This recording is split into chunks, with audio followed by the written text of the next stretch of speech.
Hello, this is Kid55 here, and today I'm going to do something a little different. I'm going to be reviewing my recent trip to Cedar Point Amusement Park in Sandusky, Ohio, but instead of doing it in front of a webcam, I'm going to be playing Roller Coaster Tycoon 3, and I'm going to be building one of the roller coasters there, and that roller coaster is going to be Corkscrew, and we're going to start off easy, I mean.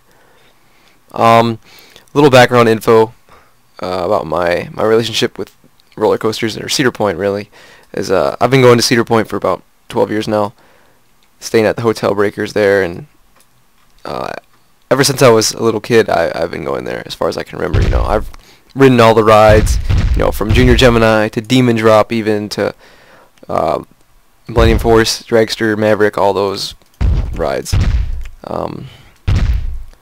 So Cedar Point that's really the only amusement park I go to, although I've been to Kings Island twice, so I'll do a video actually on that probably tomorrow or something, or maybe later today, whenever I get time. But today I'm going to talk about my trip to Cedar Point, and I want to start off by talking about some of the new stuff they had there this year. Let's see, the new stuff that Cedar Point had. They had first of all, they had the Dinosaurs Alive, which is basically like an animatronic. Oh, that's the cue. They had the animatronic dinosaurs on Adventure or Millennium Island, or Adventure Island as it's called now, where you cross over. They took out the paddle wheel excursions, or I think that's what it's called, and it placed like a bridge, a walkway that went across to the island, and it's, I don't know, I didn't ride it. My second cousin did, and my cousin did. My first and second cousins is what I meant to say. Sorry. They rode the ride, and they thought it was just alright. That's kind of how I felt about it. I mean, it's cool if you were like really young and you're into dinosaurs, but other than that, I don't see a point in it. It just seemed. Plus, it cost $5, so it's not like, I don't know. It's definitely not something I'm into, except for little kids. And whether it's good enough for Cedar Point, I mean, the paddle wheel excursions really weren't doing anything. I know there was like 5 people that were kind of disappointed that it's no longer there, but I haven't ridden that ride in like 5 years, so it was alright, but it didn't have enough people to ride it. This way, Dinosaurs Alive is going to be bringing in more money, and it's, you know, it's not, I guess it's not the worst thing Cedar Point could do. Speaking of worst things that Cedar Point could do, well, not really. They took out the Wildcat, which I was really, really disappointed at first, just because, well, I feel really bad that I haven't ridden it in so long. Oh shoot, there's supposed to be a hill here, isn't there? I was really disappointed that I hadn't ridden it in, like, you know, 5 years, because that ride has always had like a huge line to it for some reason. Just because I think it has like really low. There can only be like four people per car, per, you know, those little automobile cars, and it was a very popular little kid ride. But I don't know. Whenever I went to go ride it, the line was like huge, so that's probably why I never did ride it in the end. However, in place of that, they added Luminosity, which is like a live DJ kind of thing. And to be honest, it's actually pretty cool. I was really surprised how good it is. It starts at about like 9 o'clock or something. You know, they have like live performances by like not actors, but just by like just like singers and stuff. Not well known, but they're not like, you know, I don't think they're like, they're not bad. So they were pretty good.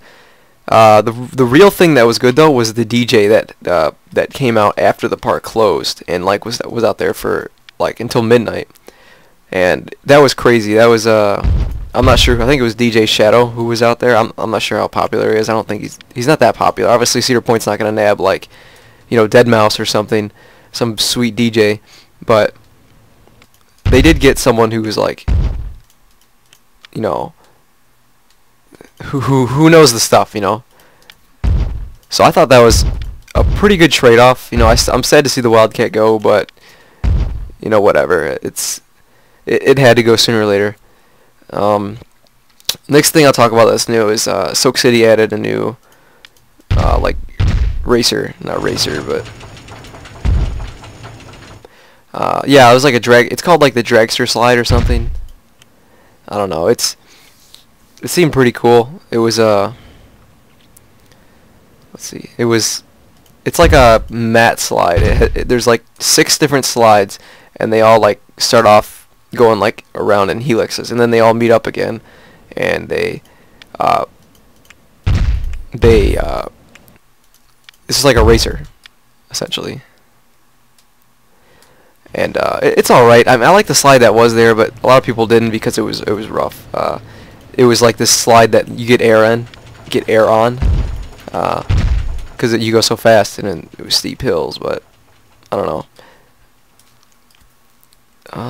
Let's see. I feel like this still needs to be need to be a little taller.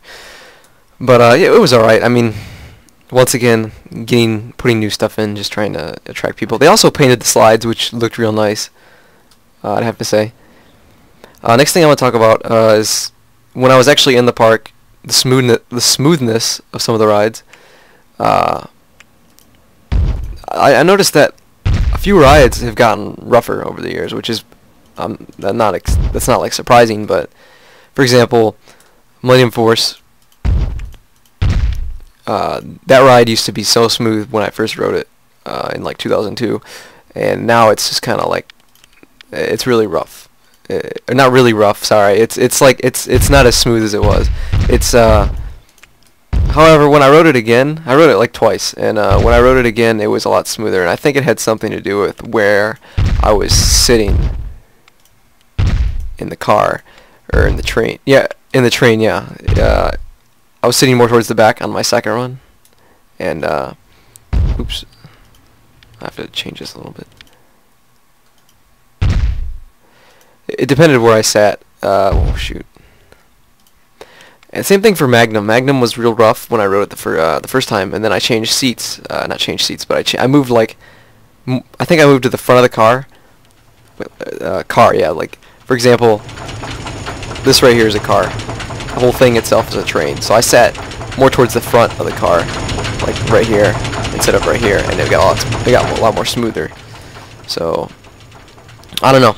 I've never noticed that before, or maybe I have, but I just forgot. That's just something I noticed. There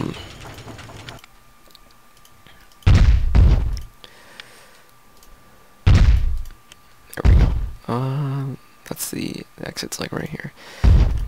Let's see what else we're gonna talk about. Also, I'm gonna go over my favorite rides for this year. My favorite has always been revolving around Millennium, Dragster, and Maverick, and coincidentally, that's the newest 3 rides. No, never mind. Wicked Twisters was after Millennium and before Dragster. But oh wait, no, I don't know. My favorite is Millennium, I'd have to say. Just because it's tall, it's fast, it's smooth, it's just like, I like the lift, it's just amazing. It was a great investment for Cedar Point. My second favorite would have to be Maverick. Just because this year the ride has always been kind of rough. I'll let this test. The ride has always been, pretty rough, just because you twist a lot and everything, but this year I you know how it's got the over or the shoulder restraints. I moved my head forward, and so usually I have it on the back. And what I noticed is that a lot of rides are a lot smoother when you have your head forward, in front of the restraints. The same thing applied to Mean Streak. 'Cause Mean Streak, that's one rough ride right there. It's not even really fun half the time. It's just rough. So what I did was I moved my head forward, not against the seat back, and it was a lot smoother. And I think I have a theory why.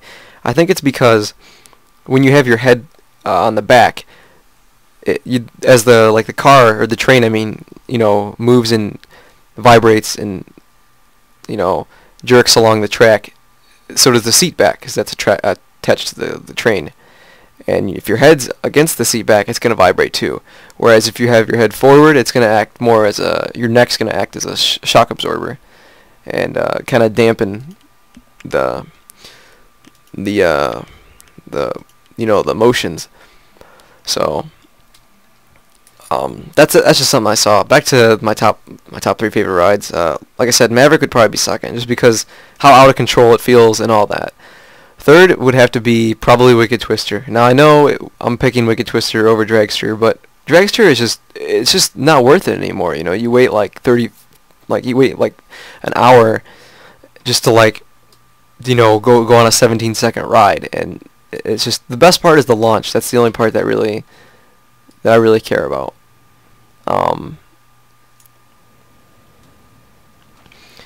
So Wicked Twister's third because I like the launch. I like how high it seemed like this year I was even higher, like in the air. And I usually sit towards the back because I like the back. It's a lot more. It seems like you twist more, and I like looking down instead of looking up. So this train doesn't stall. Next, I'll talk about just some of the rides they tore down, other than Wildcat, or they're tearing down. Cedar Point announced on Facebook this week that they are closing Disaster Transport. It's Space Spiral, and tearing them down for next season to build a new roller coaster, which apparently is like a Batwing roller coaster or something. That's the rumors. I haven't actually heard what they're doing. They could be building a 500-footer for all I care, which I hope is what they do, but they probably won't. They tore down. They announced that they're tearing down Disaster Transport, or they're closing it this Friday, the end of this week of July, and they're putting in. They're gonna make way for a new ride, and they're gonna be closing Space Spiral at a later date and tearing that down, which sucks because Space Spiral's been there for a while. You know, that's one of the kind of not really. It was always like an iconic part of the Midway, and I was surprised I actually got to ride that this year because I knew they were gonna tear it down. I didn't get to ride Disaster Transport because it was closed for broken down or whatever, but Space Spiral was it seemed like a lot of people were riding it. So it's unfortunate, but you know, Disaster Transport was never really fun. I mean, it was fun when I was really young, but now it's just kind of terrible. It's not really that good of an indoor ride. And that'll bring me to the last thing I want to talk about is what is the new ride for 2013. What I think it's going to be is a flying coaster or a Batwing roller coaster. Because what the rumors were, you know, Cedar Point hasn't officially announced anything, and I know it was on the news everywhere, but just because it was on the news doesn't mean it's true. You know, it's not. Cedar Point didn't announce it. All they announced is that they're tearing down Disaster Transport and Space Spiral. But it could be a 500-footer, and I hope it is. So that's it for this video. I know it was really stuttery, I guess, because I'm trying to like make this ride at the same time and all that. But thanks you for watching my video, and please subscribe if you like. I'm gonna be doing another one on another amusement park really soon, and that's it, I guess. So thanks for watching. Oh, and I'll leave you to watch this little point of view roller coaster of my semi-mediocre corkscrew recreation.